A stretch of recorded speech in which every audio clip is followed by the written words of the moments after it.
कृष्णाय वासुदेवाय हरे परमात्मने प्रणतक्लेशनाशाय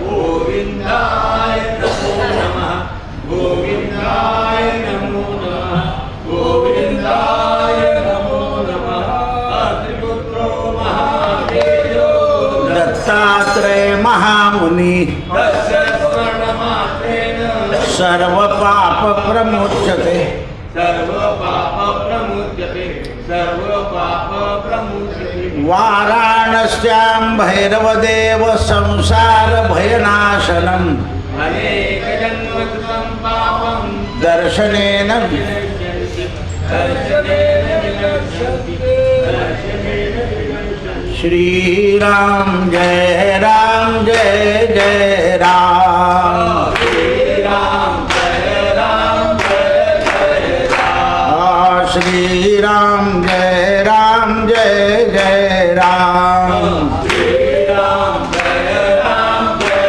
जय राम श्रीराम जय राम जय जय राम श्रीराम जय राम जय जय राम राजाधिराज रामचंद्र भगवान पवन सुत हनुमान उमापति महान नमः पार्वती पते हर हर महा सीताकांत स्मरण जय जय जय रघुवीर दिगंबरा दिगंबरा श्रीपाद वल्लभ दिगंबरा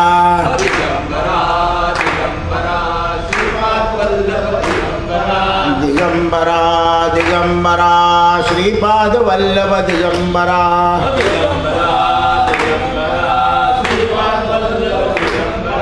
श्रीपाद वल्लभ दिगंबरा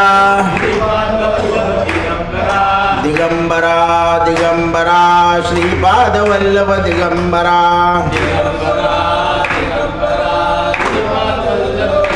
अवधूत चिंतन श्री गुरुदेव दत्त श्री गुरुदेव दत्त श्री गुरुदेव अनंत कोटी ब्रह्मांड नायक राजाधिराज गाणगापूर निवासी भगवान की धर्मराजानं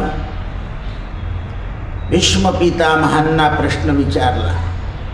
पितामह, आपण असं सांगितलं की बाग बगीचे जलाशय बनवणं हे पुण्याचं कर्म आहे.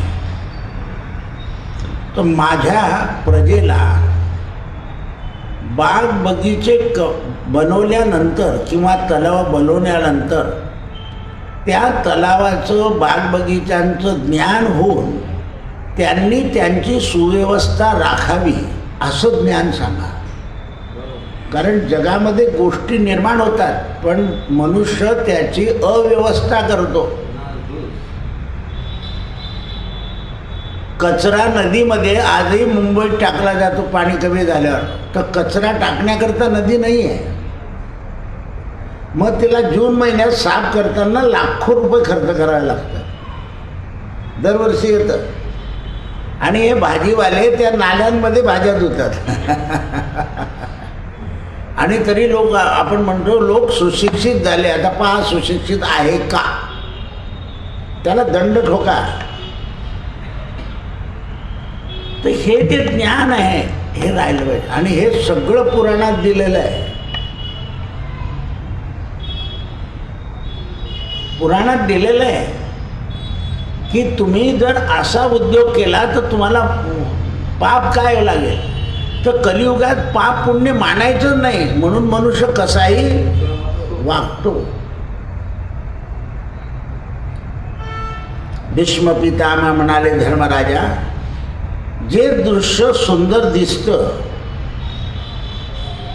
जे दृश्य सुंदर दिसतं त्याच्यामध्ये अन्न उपजीविका, फल उपजीविका,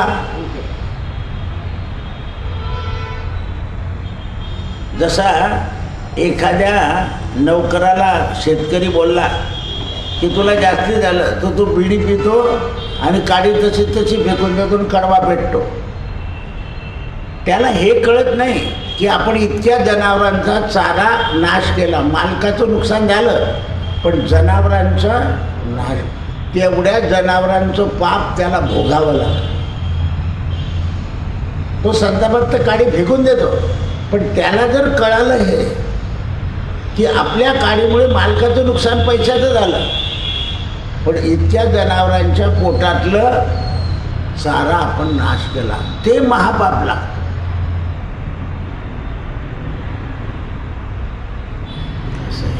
हे समाजाला समजलं पाहिजे आणि याच्याकरता कीर्तन आणि प्रवचन माध्यम आहे. तुम्ही नुसते गवळणीच म्हणता, आणि ती पण कशी, कोणत्या चालीवर येऊ, कशी कशी, हे झालंय सुरू.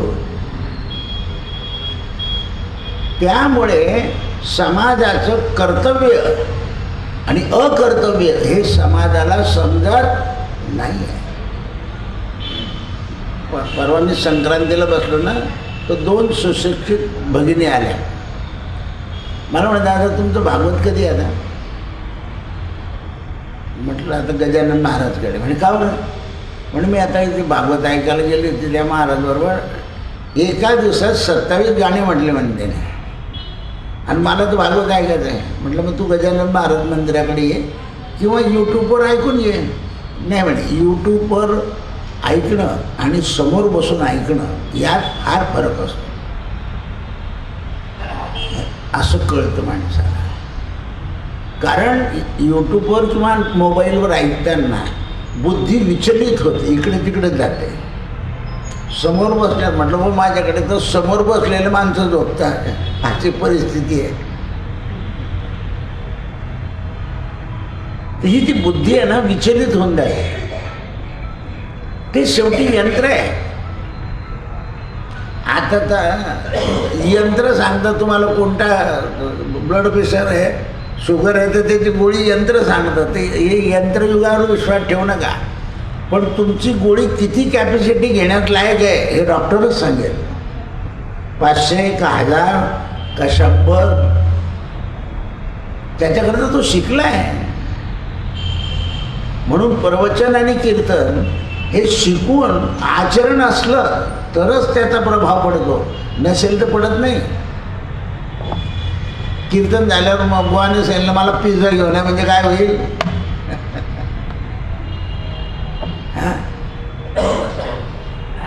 असं आहे ते. म्हणून धर्मराजा नाना प्रकारच्या धातूंनी विभूषित चित्रविचित्र दिसायला ज्या ठिकाणी सगळ्या प्रकारच्या प्राण्यांचा निवास आहे ही भूमी उत्तम मानायची. चिमण्या, कावळे, प्राणी अशी. आणि त्या नशिबाने तुमची महाराष्ट्राची भूमी अत्यंत पवित्र आहे. सगळे प्राणी आहेत तुमच्याकडे. म्हणून आणि त्या ठिकाणी तलाव, जलाशय किंवा विहिरी बनवावं. जलाशय आणि विहिरी जी आहे ते तीर्था समान आहे. जसं आपल्या घरचं पाणी आहे स्नानाला, ते स्नान पवित्र आहे. पण विहिरीवर केलं तर दुप्पट पुण्य आहे, तलावावर केलं तर चौपट, आणि नदीवर केलं तर 10पट. वेळ आहे का लोक? त्रिवेणी संगमावर महिनाभर राहून नुसतं स्नान आहे आणि देवाचं नाव आहे. केवढी कड्याकाची थंडी होती तरी लोक संक्रांतीचं स्नान केलं, मागच्या पौर्णिमेचं स्नान केलं, आणि उद्या मौनी अमावस्या आहे.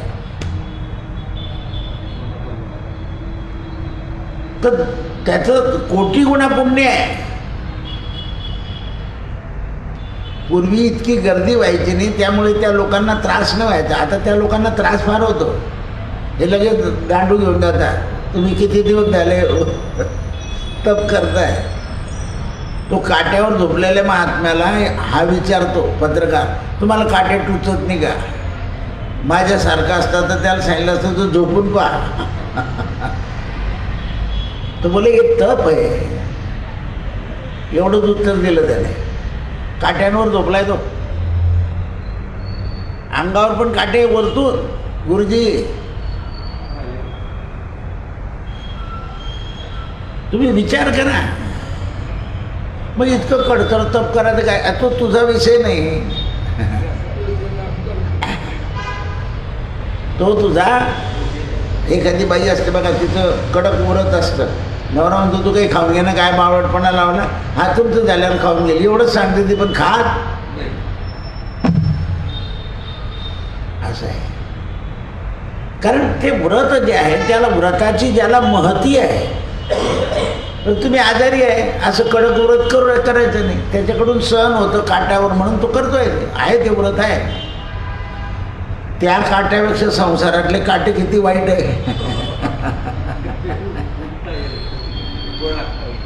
मुलाने जर बापाला असं म्हटलं तुम्हाला आयुष्यात काही जमणार नाही, तर तो हिंकळचा काटा आहे. हा, असं आहे ते. काहीच जमलं नाही तुम्हाला म्हणजे काय झालं, हा काटा आहे. म्हणून तीर्था समान आहे, तलावही तीर्था समान आहे. तलाव खोडणं पुण्याचं वर्णन केलं आहे. म्हणून तलाव बनवण्याकरता मनुष्य हा तिन्ही लोकात पूज्य मानला जातो. म्हणून आता तलावात शक्य नाही म्हणून या बऱ्याच लोकांनी बंधारे बांधून दिले नदीला, नुसते बंधारे, त्याच्याने सुद्धा पाणी अडलं. बरं तुमचं धोरण आहे पाणी अडवा पाणी जिरवा, नाही तलाव करता येत तर त्याच्यात बंधारे घालून दिले. विदर्भामध्ये एक माणसाला पाणी भरून दिलं नव्हतं, त्याने 1.5 वर्षात विहीर खणली, त्याला इतकं पाणी लागलंय की त्याने सगळ्या गावाला सांगितलं की इथून पाणी घेऊन द्या. हां, आता त्याचं पुण्य काय ते सांगतात. विहीर खोदण्याचं पुण्याचं वर्णन करतो, तलावाचं वर्णन करो. मनुष्याला तिन्ही लोकांमध्ये पूज्य मानला जातो. तलावात जे मित्र, परोपकारी, सूर्यदेवता समान पुण्य होतो. जो ब्राह्मण त्रिकाळ संध्या करून जे पुण्य मिळतं ते तलाव आणि विहीर खोदणाऱ्याला.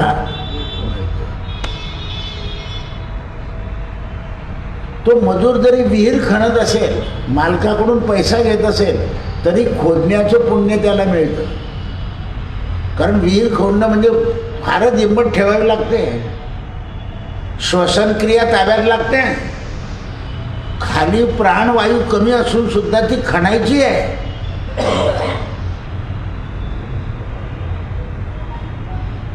म्हणजे त्याला श्वसन त्याच्या ताब्यात असल्याशिवाय तो खणू शकत.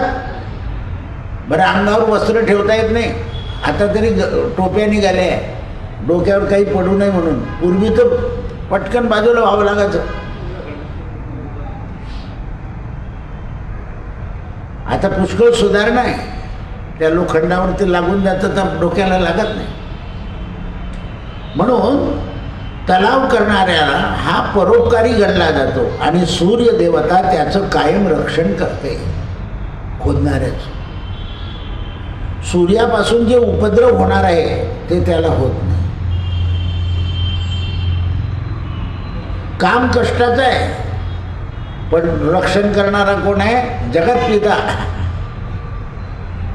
तो त्याचं रक्षण करतो.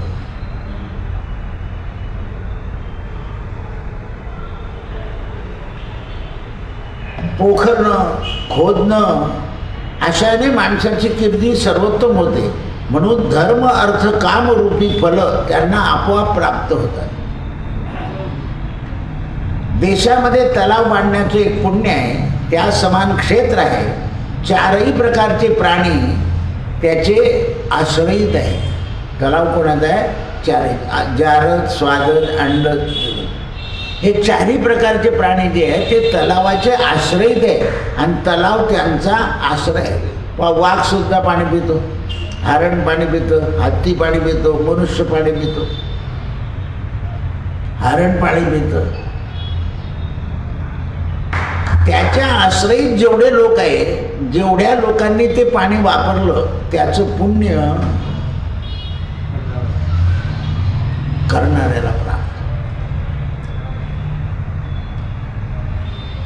देवता, मनुष्य, गंधर्व, पितर, नाग, राक्षस समस्त प्राणी जलाशयाचे आश्रयित आहे. म्हणून जलाचा दुरुपयोग करायचा नाही.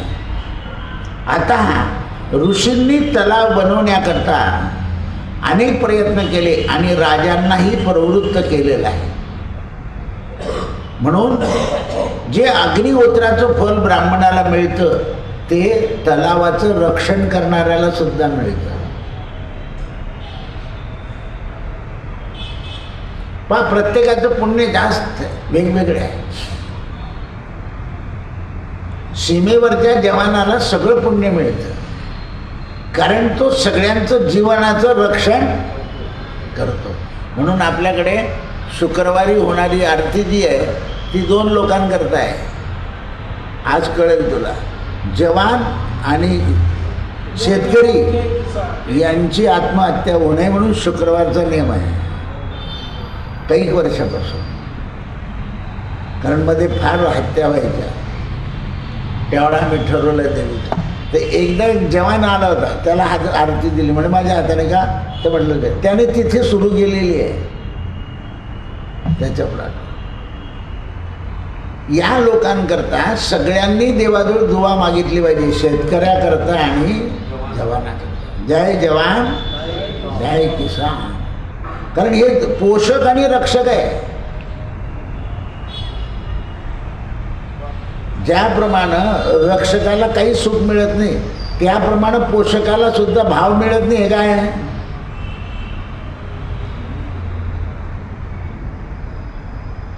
जळगाव शहरात बौद्धनारायण गंगा भीषण मणियार होते.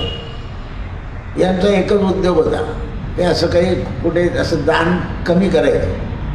पण शेतकरी काय काही विकलं गेलं नाही का केवढ्याची मेथी हे घे पैसे भर गाडी चाल 15 पडला. त्याला तेवढीची मूळ किंमत द्यायची. ते मूळ किंमत पडून नाही मागितली कधी. सगळे लोक म्हणायचे अरे तो शेतकरी आहे उपाशी मरेल. आपण 1% भाव वाढून दिला ना सगळं काढून घेऊ चल त्याच्याकडे बा. त्यांच्या प्राणात म्हणाला मी जवळ होतो त्यांच्या. सकाळी 7:15 जागीरदारांचे वडील आले होते आणि ते पलंगावर झोपून होते. मला म्हणे दादा शंख घासून दे.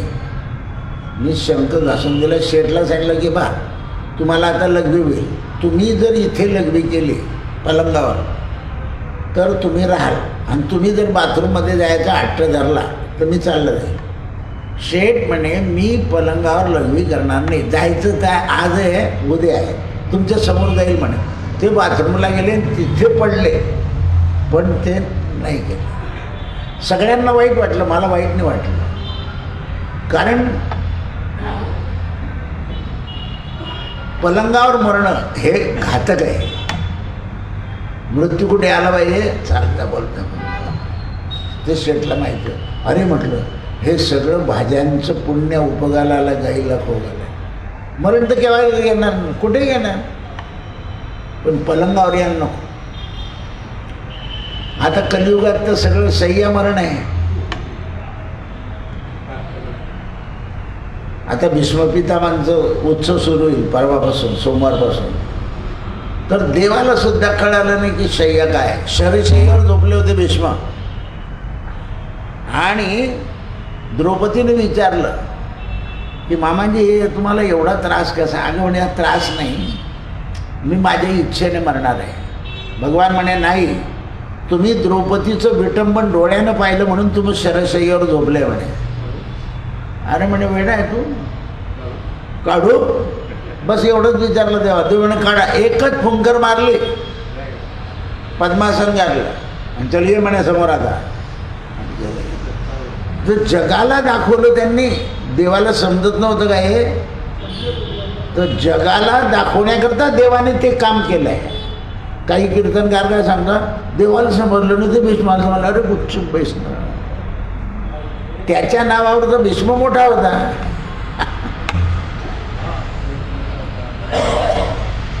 देव भक्ताभिमानी देव दासावे. आणि मग भीष्माने सांगितलं द्रौपदी याला 999 साड्यांची लीला करायची होती, म्हणून मी दुर्योधनाला बोललो नाही, याची लीला व्हायची होती. तेव्हा देवाला कळालं की आपण लीला करतो हे भक्तांना माहिती असते. म्हणून देवापेक्षा भक्त मोठा. पण मारुतीची मूर्ती रामाच्या मूर्तीपेक्षा मोठी आहे, म्हणून दास मारुती शब्द आहे. देव भक्ताभिमानी, देव दासाभिमानी. म्हणून त्यावेळेस जलाशयामध्ये हेमंत ऋतू जो लागतो आणि पौष मास हे यज्ञाचं फल देणारे आहे. म्हणजे पौष पौर्णिमेपासून तर माघ पौर्णिमेपर्यंत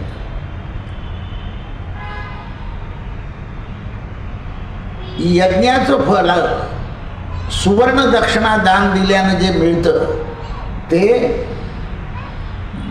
तलावावर किंवा नदीवर माघ महिन्यामध्ये स्नान केल्यानं आणि भगवंताच्या नामाचा जप केल्यानं ते पुण्य प्राप्त होतं. माघापासून फाल्गुनापर्यंत जे जल राहतं ते अग्निष्टोम यज्ञाचं फळ मिळतं.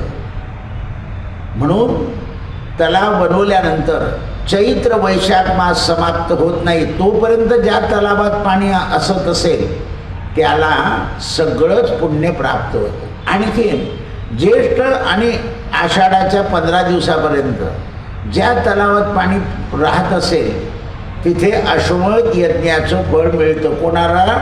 खोदणाऱ्याला आणि ज्याने खोदून घेतला त्याला.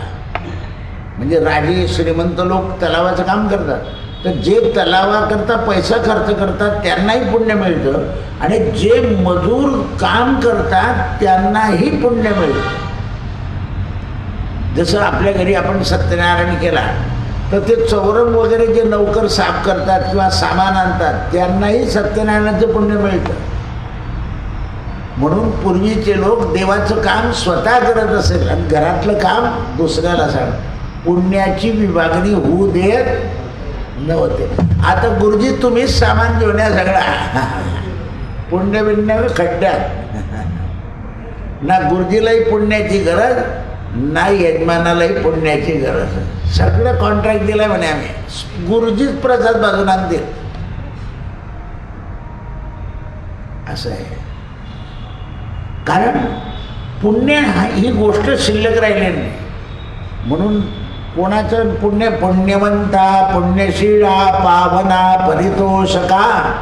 हनुमंतरायाच्या आराधना केली तर तुम्हाला पुण्याच्या कल्पना शिल्लक राहतील.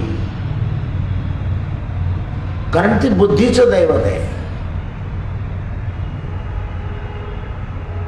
पाणी दुसऱ्याला पाजायचं पण आपण दुसऱ्याजवळ मागायचं काय ही गोष्ट आहे बघा. दुसऱ्याला द्यायचं. म्हणून विश्राम करावा. पुण्यवान पुरुष गेल्यानंतर अक्षय सुख प्रदान करतात. परलोकामध्ये त्यांना ते पुण्य मिळतं. अशा प्रकारे तलाव बनवल्यानंतर त्याचं उत्तम फल सांगितलं. एवढंच नाही, तलावाच्या आजूबाजूला वृक्ष लावल्याचं पुण्य सांगितलं आहे.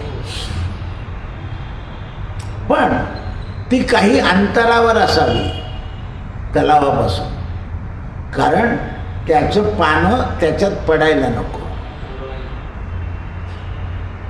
तलावाच्या किंवा नदीच्या उतारावर झाड नसावं, बैठणवर असावं. कारण उतारावर असलं तर पानं तिथून खाली जातात. असं स्थिर जागा पाहिजे त्याला. कारण ते जलाशयाला स्थिर ठेवतं हवेने. जशी जशी हवा येईल तसं तसं ते पाणी असं तलावातलं पाणी असं जसं होत जातं तसं ते. म्हणून फिल्टरला काय करावं लागतं? पंखे बसवावं लागतं. हवेनं जलातले जंतू मरून जातात आणि पाणी शुद्ध होतं. आणि मग माणसाने वस्त्रगाळ करून प्यायचं आहे. म्हणून विहिरीचं पाणी जड तलावाचं पाणी मध्यम आणि नदीचं पाणी उत्तम, सरोवराचं अतिउत्तम. सगळ्यामध्ये मानस सरोवराचं अतिउत्तम. एक ग्रस्त आहे, ते दरवर्षी जातात. आता मध्ये 2-3 वर्ष बंद होतं मानस सरोवर आपल्याला, आता परत सुरू झालं. ते घेऊन आले, ते आले की एवढी बाटली प्रत्येकाला देतात. लोक म्हणजे उत्कृष्ट आहेत. अरे ते एक थेंब टाकलं तरी काम होणार आहे. त्या सरोवराच्या भागातून सरयू नदी निघते, पण त्या पाण्यात जंतू पडतात, पण मानस सरोवराच्या पाण्यात जंतू पडत नाही. त्या सरोवराच्या बाजूला एक विषकुंड आहे, तिथलं पाणी निळ आहे आणि इथलं पाणी गोड आहे. मी तेही पाणी आणायला लावलं होतं त्यांना, म्हटलं तेही घेऊन या. यम दरबार आहे, यमदरबारातून बाहेर पडायचं. इकडे एक कुंड आहे आणि इकडे एक कुंड आहे, विषकुंड. काय गुणधर्म, एकाच पर्वतातून पाणी येतं, पण हे विष समान आहे आणि हे अमृता समान आहे. बरं, त्या मानस सरोवरामध्ये गुडघ्याच्या वरती पाणी नाही, तेवढंच पाणी असणार. म्हणजे मनुष्य चारी बाजूने जरी फिरला तरी बुडत नाही त्याच्यात. म्हणून ते म्हणतात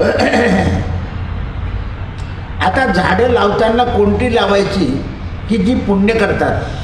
वड, पिंपळ, कुश, फैलणारे, जमिनीवर फैलणारे बेलासारखे, बॉक्स, तृण, गवत, ज्यांच्यामध्ये गुण आहे असे झाडं लावल्याने माणसाची कीर्ती होते. असे झाडं लावायची, दीर्घकाळ टिकणारी. ते एक दर्शन मोकळं केलं मी आज, कधीचं मागे लागलेलो. तिथे 3 असे कमानी तयार झाल्या आहेत, वडाच्या आणि पिंपळाच्या. सकाळीच बघा तुम्ही, एक कमान परत खाली गेली आणि असे 3 कमानी तयार झाल्या. सकाळचे झाडं उचलले तुम्ही, तिथे 3 कमानी आहे अशा. त्याच्यातून निघायचं, माहिती आहे ना. हां, वड आणि पिंपळ यांच्या कमानीतून निघायचं म्हणजे आधी व्याधी आणि उपाधी जाते.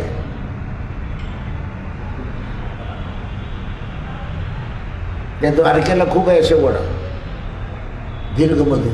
मला तिथे रोप पाहायचं होतं, कारण त्या वडाची धारणा वेगळी होती. जमलं नाही मला, म्हणजे कोणाला तरी सांगणार होतं मला.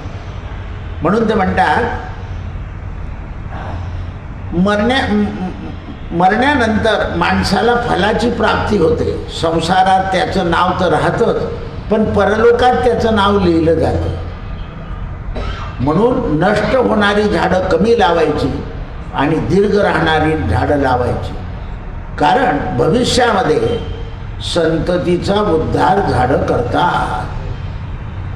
म्हणून अश्वत्थ मूलवृक्षाणाम, अश्वत्थ हा शब्द कॉमन आहे, वडालाही आहे, पिंपळालाही आहे आणि औदुंबराला आहे. म्हणून त्याच्या योगानं जगात नाम नष्ट होत नाही. जरी कहर पडला तरीही झाडं जात नाही. अग्नी प्रलय हो, जलप्रलय हो, काही हो, हे 3 झाडं नष्ट नाही होत भूमीवरून. वड, पिंपळ आणि 5000 वर्षाचा वड आहे राजा परीक्षिताचा. अक्षय वड जसा तसा आहे. म्हणून फुलांमध्ये देवता वास्तव्य करतात आणि फलांमध्ये पितर. झाडामधला गुण काय आहे, तर फळं आणि फुलं. फुलामध्ये देव आणि फळांमध्ये पितर. म्हणून ज्याला श्राद्ध करता येत नसेल त्याने नुसते फळं दिलं तरी श्राद्ध होतं. पण आपण एकच फळ घेऊन येतो, केळं.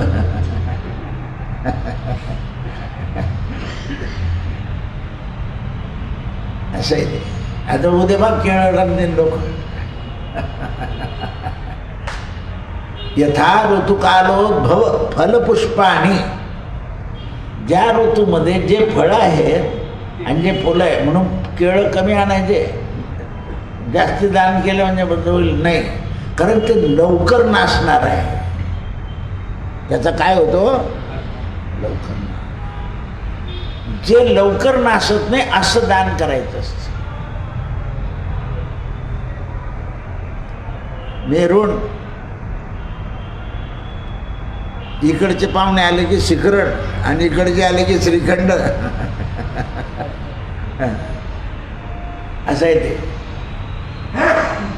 मुलाचा व्याही आला की शिखरण आणि मुलीकडचा आला की श्रीखंड. म्हणून ते म्हणतात त्यामुळे मनुष्य जगात तृप्त होत नाही. जो वृक्षदान करतो त्याला वृक्षपुत्राचीच प्राप्ती होते आणि परलोकात तो तारतो. म्हणून आपलं कल्याण होण्याकरता वृक्षदान करा, लावा. काय केलं या मंदिराने? 100, आज सकाळीच हिशोब केला त्याच्याबरोबर, 2016 साली झाडं लावली होती आपण. आज 2026, 10 वर्ष झाले, अजून झाडं आहे. काही नाही केलं ना. कोणी म्हणे 108-197 गुपचूप बसा, जप करा आणि झाड लावा. गुपचूप बसा, जप करा आणि झाड लावा. 4-5 वर्ष प्रत्येकाने आपलं नाव पाहिलं. इकडे सरकलं असेल तर परत इकडे करून घेतलं, इकडे सरकलं असेल तर इकडे करून घेतलं.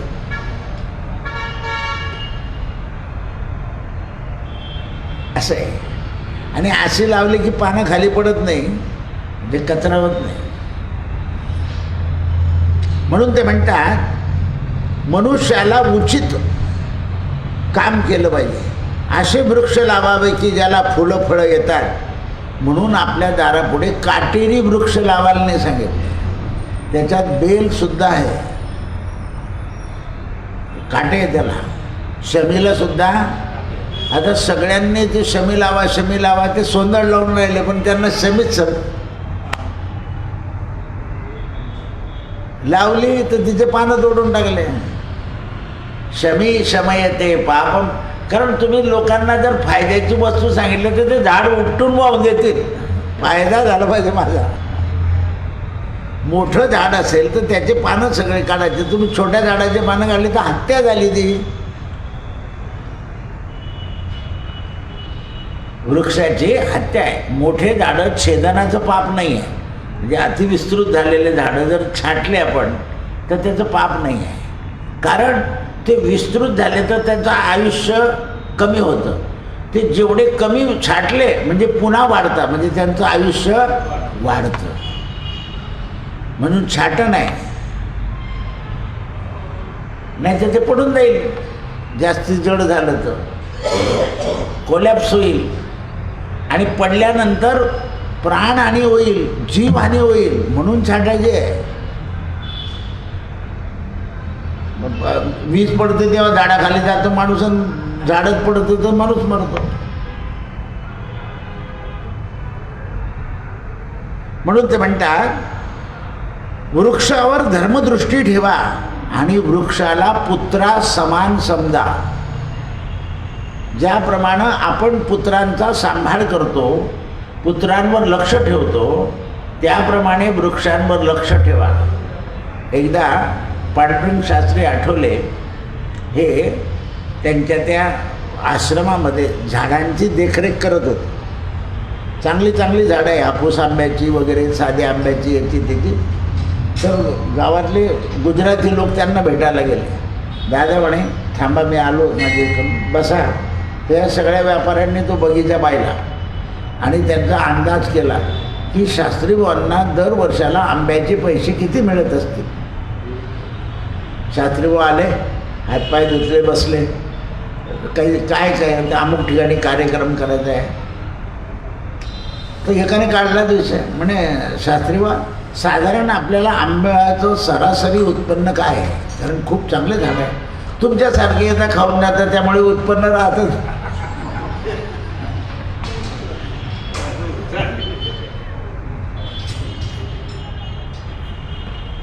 तुम्ही कशा करता आले गुरुकडे आणि काय शोधून काढलं? तुमच्यासारखे येतात म्हणे, त्यांना द्यावे लागतात, त्यामुळे सरासरी उत्पन्न काढायचा काही प्रश्नच नाही. धर्म आहे असं आहे.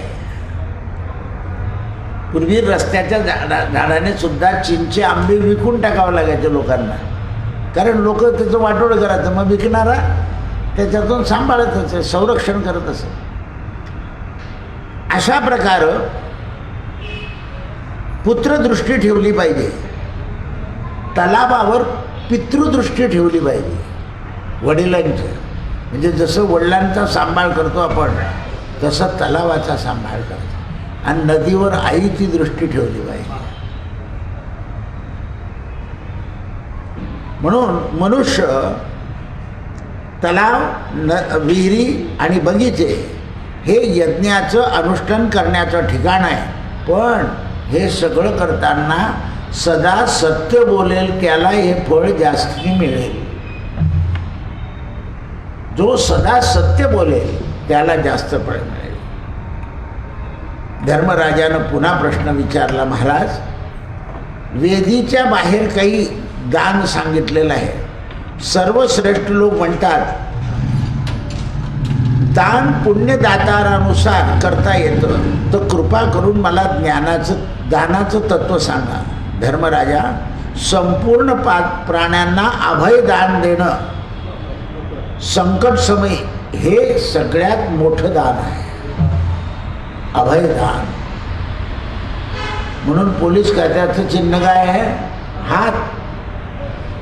देवांचा एक हात असा का असतो? अभय.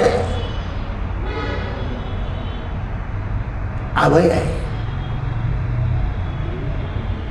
कोणत्याही क्षणी तुम्हाला रक्षणाकरता धावून येतील. अभय. अमुक अमुक याच्यावर कॉल करा म्हणून गाडीचं नाव होतं निर्भया. गावात फिरायची ती. पापी लोकांचा उद्धार करण्याकरता साधू पुरुष नेहमी भगवंताच्या नामदानाचा उपयोग करतात. आणि नामदानाने माणसाला अभय प्राप्त होतं. नामदान हे अक्षय पुण्य देणारं आहे. पण नामदान देताना दया धर्म वाढवला पाहिजे. दया धर्म का मूल है आणि दया बिना सब भूल है. कृष्णार्पण. सत्यगुरु राये कृपा मद केली, सापडवले वाटे दाता गंगा स्नाना.